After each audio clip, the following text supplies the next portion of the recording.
One bright afternoon, Alice and Sophia were sitting under the big oak tree near their favorite meadow, where they always went to share wild ideas and dreams. Alice, the curious one, was gazing at the clouds with a thoughtful look on her face, while Sophia, the imaginative one, was doodling in her sketchbook.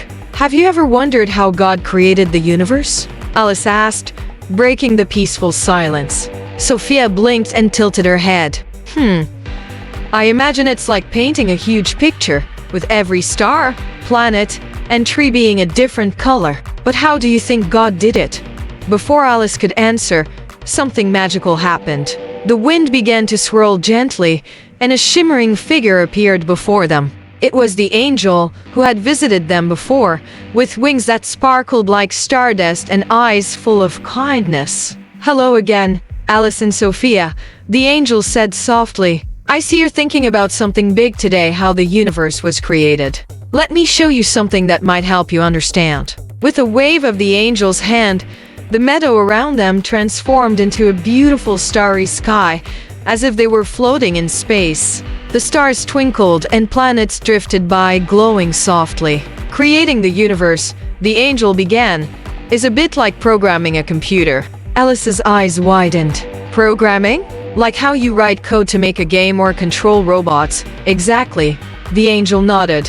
"Imagine God as the greatest programmer. The universe is God's program, written with the most complex and amazing code ever. But instead of just typing words on a computer, God's thoughts and ideas became reality." Sophia looked around at the stars. "So, the universe is like a giant computer, but it feels so alive and real."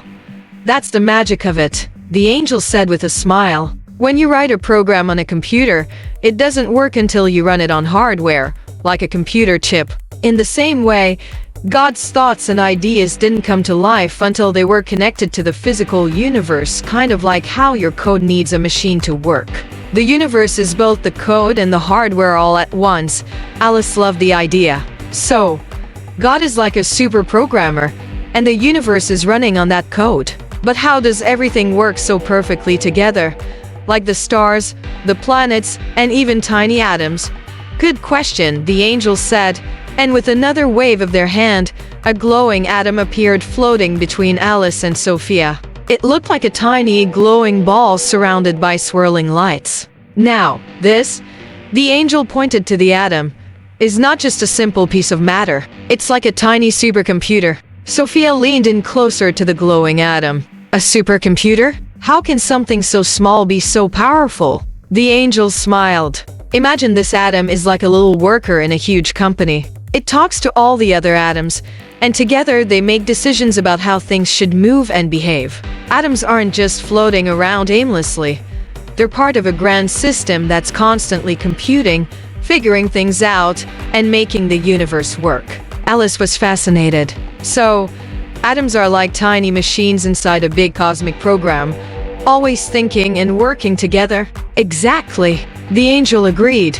"Each atom in the universe is part of a huge, interconnected network, just like how the Internet of Things works. Have you ever heard of that? It's when all kinds of machines and devices talk to each other through the internet, like smart lights or robots in a factory.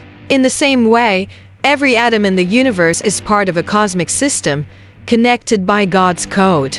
They all work together to make sure the stars shine, the trees grow, and even that you can dream and imagine." Sophia was now drawing little atoms in her sketchbook, trying to imagine them as tiny robots talking to each other. "So, God's mind is like the code that controls everything, even us?" "Yes," the angel said gently. "And more than that, God's mind became one with the entire universe. Every atom is part of God, and through these atoms, God shapes and guides the universe. Think of God's presence like the code that makes everything possible, and the atoms are the ones that execute that code."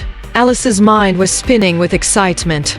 "Does that mean our thoughts are also part of the universe's code? Can we really change things with just our imagination?" The angel smiled warmly. "You're right, Alice. Your thoughts and imagination are powerful. Every time you imagine something, you are, in a small way, communicating with the atoms around you. The universe is not just something happening outside of you. You're a part of it too. And while your thoughts may not make trees grow overnight or stars appear in the sky, your imagination is a way of talking to the world, influencing it in tiny but real ways. Sophia looked up at the starry sky. So, when God created the universe, it wasn't just with magic, it was with this incredible code. And now we're part of it. Yes, the angel replied softly. God's creation is like the ultimate programming project. And each of you, with your thoughts, ideas, and dreams, is part of that grand design. Every atom, every star, and every person is a piece of the puzzle, all connected in a beautiful and mysterious way. As the angel spoke, the stars twinkled brighter, and the skies seemed to hum with a soft, peaceful energy. Alice and Sophia felt connected to everything around them, as if the stars and atoms were whispering secrets of the universe just for them to hear. The angel's voice became gentle again. Remember, you're both explorers in this cosmic code. Just like God is the ultimate programmer. Keep asking questions, keep dreaming, and know that you are part of something far greater than you can ever imagine. With that, the angel faded away, leaving Alice and Sophia sitting under the oak tree once more. But this time, the world around them felt different, more alive, more magical, and full of endless possibilities. Hand in hand, they stood up and started walking home, knowing that the universe was not just a place they lived in, but a grand, interconnected adventure they were helping to create with every thought, every dream, and every heartbeat. And so, their journey continued, with a sense of wonder and excitement that never faded, because they knew they were part of the greatest story ever told, the story of the universe itself.